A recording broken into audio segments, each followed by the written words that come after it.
ever feel like you're constantly juggling a million things, but, not really making progress on the stuff that truly matters. You're not alone. We're going to be talking about a concept today that can help you break free from that cycle. It's called deep work. It's all about focusing without distraction on a cognitively demanding task. You're not just busy, you're producing, creating, pushing your abilities to the limit. Okay, so it's like leveling up your brain power. Yeah. But how is that a superpower in the real world? Think about it. In an age of automation and globalization, what sets you apart is the ability to create, to solve complex problems, to come up with new ideas. Yeah. And those are all outcomes of deep work. So I can see how that's valuable, but doesn't everyone say they work hard? What makes this deep work different? It's not about hours at your desk, it's about the intensity of your focus. Okay. Bill Gates, back when he was building Microsoft, would famously have these think weeks, total isolation, just him and a stack of books thinking through the future of technology. That's serious commitment. But isn't that kind of extreme? Like, I can't just drop everything and go live in a cabin? It doesn't have to be that drastic. Cal Newport, who literally wrote the book Deep Work, argues that even small, consistent periods of deep work can have a huge impact. Mm-hmm. He built a successful career as an author and professor while rarely working past 5 or 6 p.m. That's reassuring. So takeaway number 1, deep work isn't just for tech geniuses or hermits. It's a skill anyone can cultivate for a real career advantage. Right. But how do we actually make it happen with all the distractions we face? That's where strategy comes in. You need a system, almost like a philosophy, for how you'll integrate deep work into your life. And there are different approaches depending on, your personality and work style. Okay, I'm ready to get tactical. What are some of these deep work philosophies? One is the monastic approach. This is about eliminating or drastically reducing all shallow obligations to prioritize deep work for extended periods. So like digital detox, no meetings, just pure uninterrupted focus. I could see that working for someone like Neil Stephenson, the science fiction author. He's known for prioritizing uninterrupted writing time. Exactly. He understands that to produce truly great work, you need those extended periods of focus. Now, the monastic approach might not be realistic for everyone, right?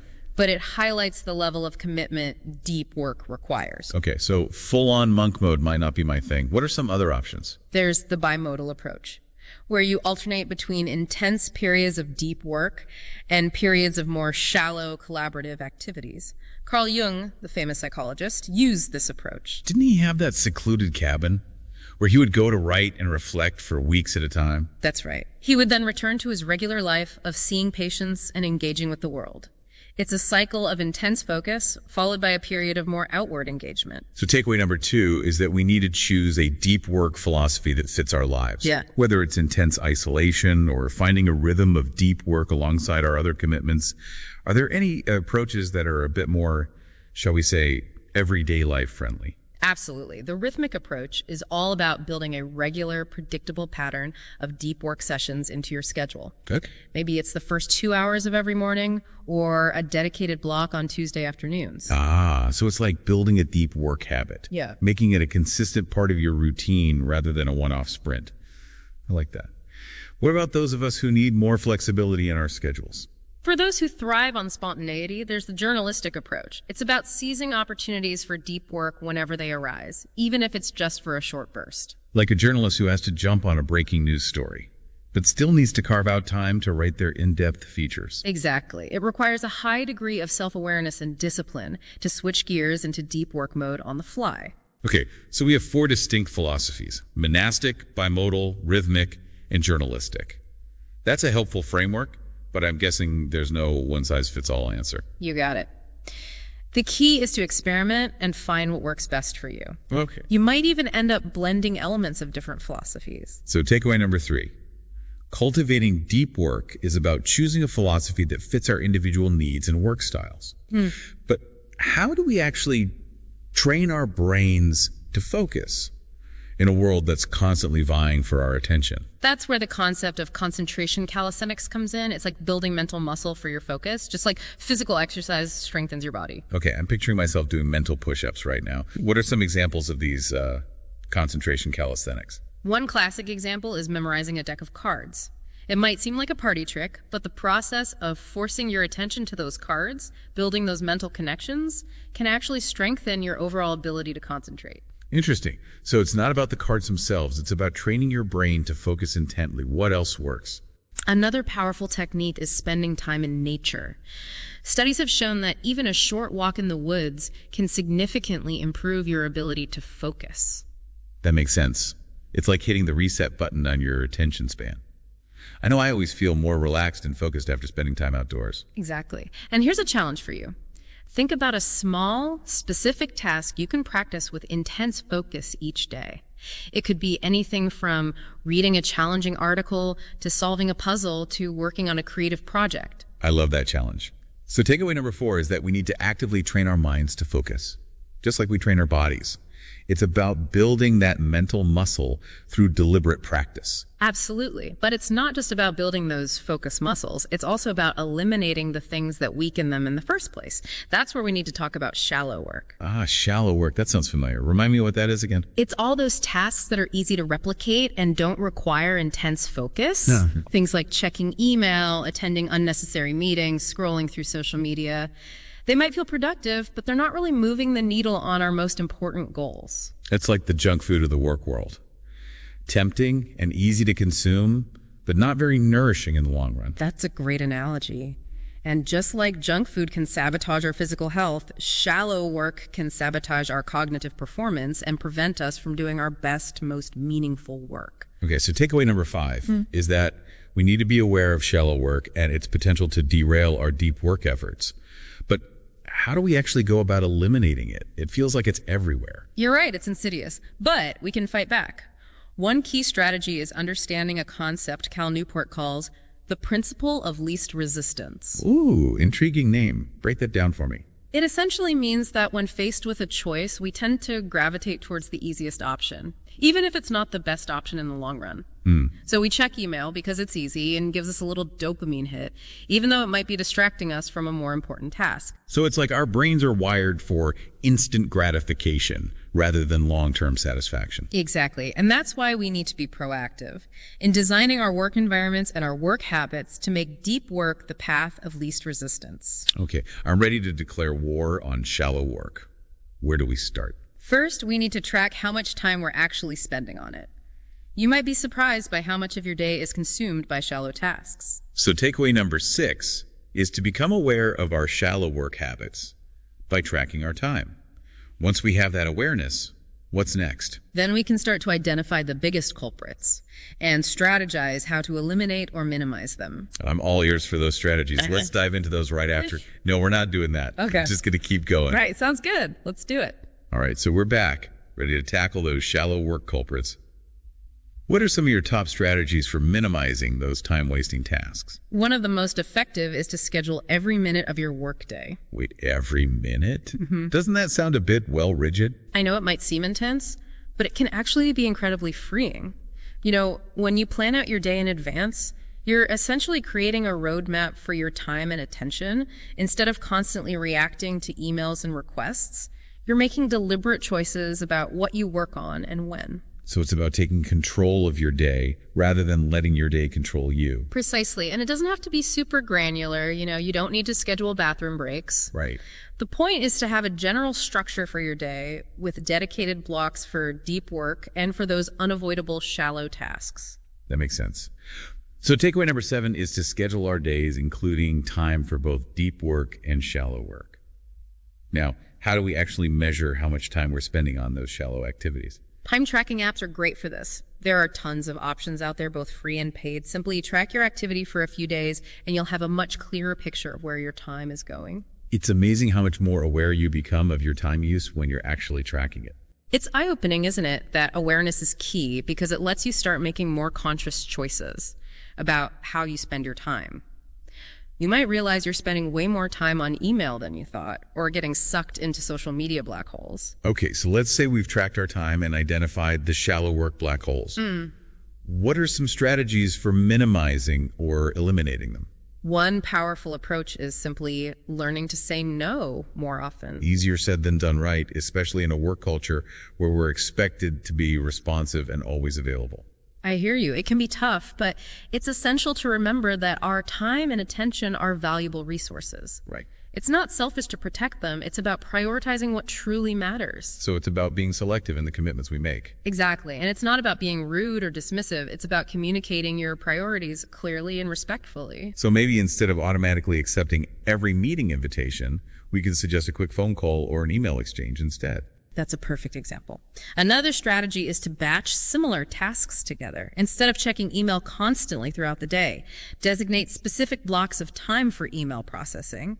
This minimizes context switching and keeps you from getting constantly pulled out of deep work mode. It's like creating a designated container for those shallow tasks so they don't spill out and take over your entire day. I like that. And by batching similar tasks together, you're also reducing the mental friction that comes with constantly shifting gears.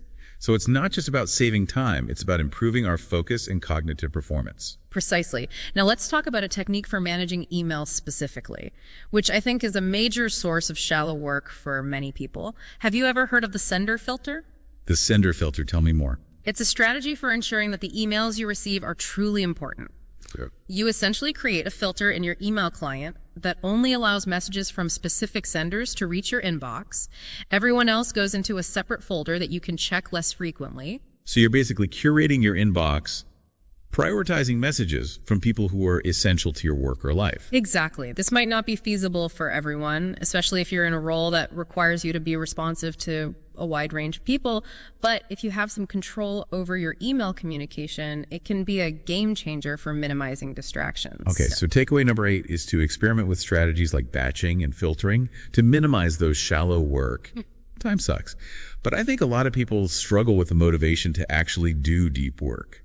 Especially when it's challenging and demanding any tips for staying focused when we'd rather be doing just about anything else. That's where the grand gesture comes in. Remember, we discussed this in the context of scheduling. Yeah. It can also be a powerful motivator. Refresh my memory. How do grand gestures work for motivation? A grand gesture is a deliberate, visible act that signals your commitment to deep work. It could be booking a cabin in the woods for a week to focus on a writing project, or publicly announcing you're disconnecting from email for a full day every week. It's about raising the stakes and making it harder to back out. So it's like setting a fire under your own deep work aspirations. Exactly. Another powerful technique is to visualize the rewards of deep work. Imagine the feeling of accomplishment when you finish that challenging project, or how much more focused and energized you'll feel when you're not constantly bombarded by distractions. So it's about focusing on the positive outcomes, not just the effort involved. I like that. What about the times when deep work feels, well, kind of boring? Any tips for those moments? Remember, boredom is not the enemy. In fact, it can be a powerful tool for creativity and insight. We've become so accustomed to constant stimulation that we've lost the ability to simply be with our own thoughts. So it's like we need to retrain our brains to be comfortable with a little bit of quiet. Precisely one strategy is to simply schedule time for boredom. Schedule time for boredom. Okay, This is interesting. Tell me more. Think about it. We schedule time for meetings, for workouts, for social events. Why not schedule time for simply being, maybe it's a 30-minute block in your day where you disconnect from all devices and just sit in silence. Or maybe it's a walk in nature without listening to music or podcasts. It's like giving our brains a break from the constant input and allowing them to wander freely. Exactly. And in those moments of quiet, you might be surprised by the insights and ideas that emerge. Another powerful technique is mindfulness meditation. Have you ever tried it? I've dabbled in meditation, but I'll admit I struggle to quiet my mind. It feels like the moment I try to focus on my breath, a million thoughts pop up. That's completely normal. The point of mindfulness meditation isn't to empty your mind of thoughts. It's about observing those thoughts without judgment, allowing them to come and go without getting caught up in them. So it's about developing a different relationship with those thoughts, a sense of detachment rather than resistance. Exactly. And with practice, that detachment allows you to be more present in the moment, even when those moments are filled with boredom or discomfort. I can see how that skill would be incredibly valuable in today's world. Now, before we wrap up, I want to revisit something we touched on earlier, the idea that leisure can actually enhance our productivity. It feels counterintuitive. But you were saying that taking breaks and engaging in activities we enjoy can actually make us better at deep work. It's true. Remember, the research on attention restoration theory, it shows that spending time in nature can restore our focus and concentration. And it's not just nature. Any activity that we find engaging and enjoyable can have a restorative effect. So those moments when we're relaxing on the beach, reading a good book, or spending time with loved ones are actually refueling our brains for deep work. Exactly. They're giving our minds a chance to rest and recharge so we can return to our work with renewed focus and energy. Think of it like this. If you were training for a marathon, you wouldn't run at full speed every single day. You need rest days to let your muscles recover and rebuild. That's a great analogy. It makes sense. Our brains are like muscles too. They need downtime to function optimally. Precisely so. Don't feel guilty about taking time for leisure. Embrace it as an essential part of your overall well-being and your ability to do deep work. I love that advice. And I think it ties into a larger point about deep work that we've been circling around throughout this conversation. It's not just about productivity or success.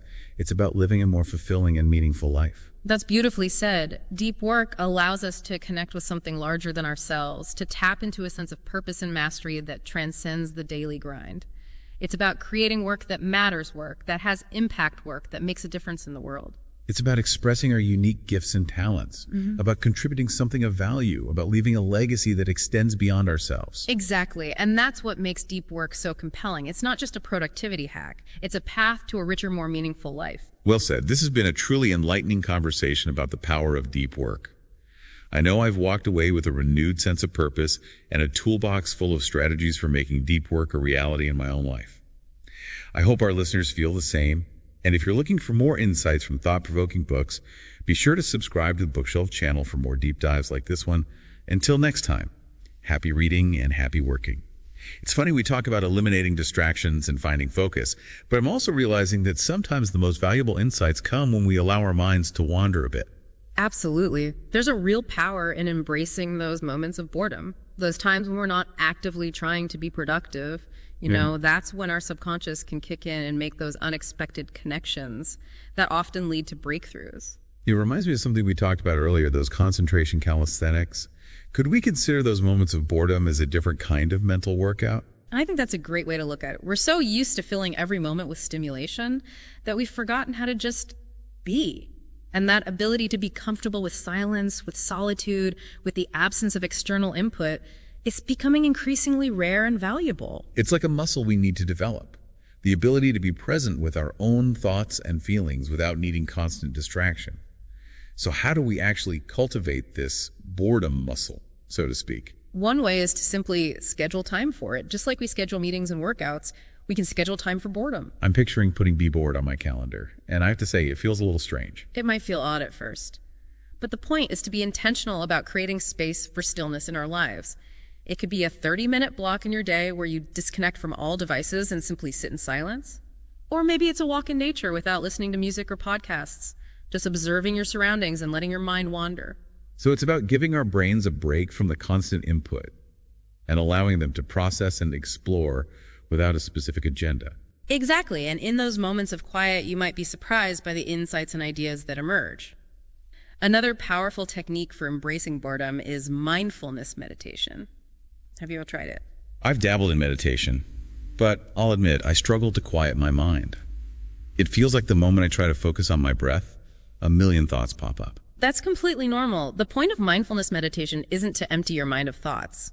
It's about observing those thoughts without judgment, allowing them to come and go without getting caught up in them. So it's about developing a different relationship with those thoughts, a sense of detachment rather than resistance. Exactly. And with practice, that detachment allows you to be more present in the moment, even when those moments are filled with boredom or discomfort. I can see how that skill would be incredibly valuable in today's world. Yeah. Now, before we wrap up, I want to revisit something we touched on earlier.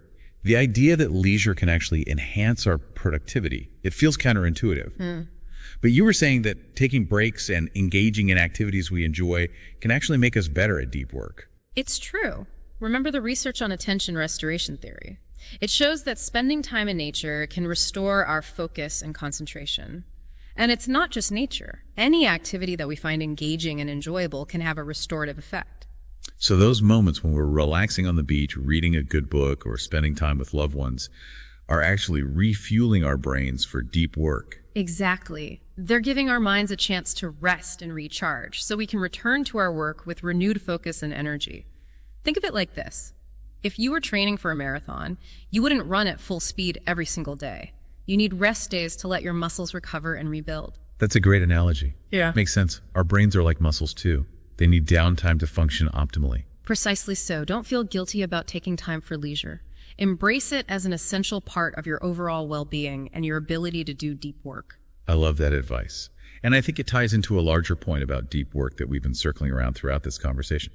It's not just about productivity or success. It's about living a more fulfilling and meaningful life. That's beautifully said. Deep work allows us to connect with something larger than ourselves, to tap into a sense of purpose and mastery that transcends the daily grind. It's about creating work that matters, work that has impact, work that makes a difference in the world. It's about expressing our unique gifts and talents, about contributing something of value, about leaving a legacy that extends beyond ourselves. Exactly. And that's what makes deep work so compelling. It's not just a productivity hack, it's a path to a richer, more meaningful life. Well said. This has been a truly enlightening conversation about the power of deep work. I know I've learned a ton, and I hope our listeners have as well. If you're hungry for more insights from thought-provoking books, be sure to subscribe to the Bookshelf channel for more deep dives like this one. Until next time, happy reading and happy working.